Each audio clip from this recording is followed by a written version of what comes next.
Hi, my name is Colin SkipperWing Bird, and welcome to another episode of The Crimson Fly, process videos for the Crimson Fly animated webcomic, as well as video versions of said comic if the interactive version is not your thing.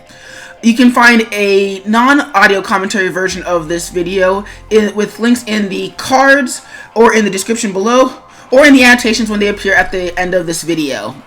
The music for today's episode is Dash Cancel, a remix of the theme for Decapre from Street Fighter 4 by Nutritious off of the OC Remix website. You can find links for that song and how to download it in the description below. Alright, on to today's video. Today's video was very interesting because it's an action sequence, and one of the worst traps I find that it's easy to fall into when you're scripting action is to reuse the things that you've done before.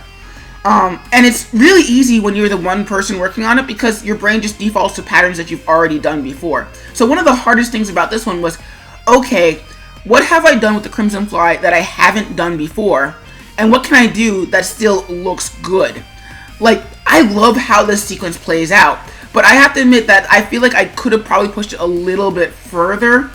It's just time constraints, because this video, like strip number 64, because it's so action heavy, this takes a lot of time to do. Not so much the plotting, I love the plotting, but the cleanup takes a while. In fact, when this strip first aired, the day of, the actual animated version went up a few hours late because I was still working on cleaning up all of the action sequences. And that's the great thing about doing this animated comic, is that I can still have something for readers in case the animation isn't still done, but it's not an ideal situation.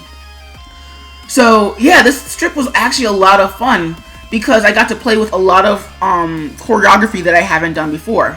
And it was actually partway through during a very late night that I realized that my animation style with the Crimson Fly is essentially a mix of Spider-Man and Sonic the Hedgehog. Mostly because there's a lot of spinning, and there's a lot of spinning into things, but there's also a lot of dancing around his opponent.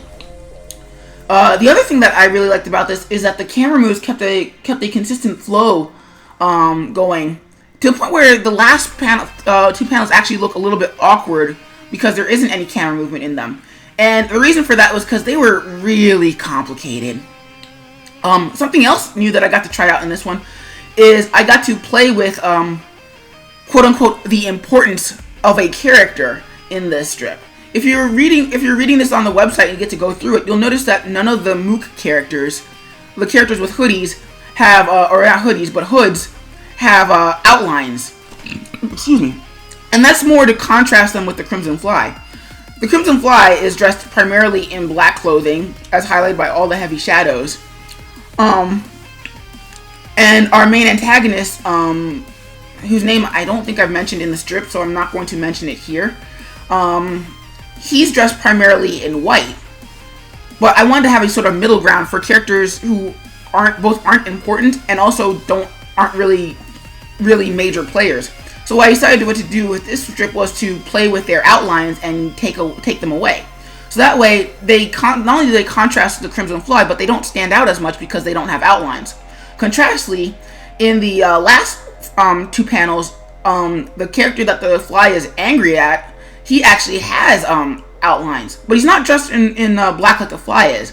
And admittedly, that's me learning to control my line weight, so I'm not relying entirely on, ooh, look, shadows, dark lines, because reasons. I'm trying to get better, and that's really what the Crimson Fly is about. I've said it before, I'm gonna keep repeating it. That being said, I think something that I could have done a little better, in addition to just the camera angles, I think that I think one, I could have pushed the camera angles, and two, I could have pushed the choreography in such a way that it doesn't just look cool in a static environment, but it also looks cool within the context of the panels. That's something I think that I'm having a little bit of trouble with, and I'm hoping to get better with it in later videos. Because if you watching the process video, you can very easily see what I'm going for, and I'm not entirely sure it came across in the finished comic. But that's up to you guys. Let me know what you think in the comments below. And yeah, I'll see you in the next video.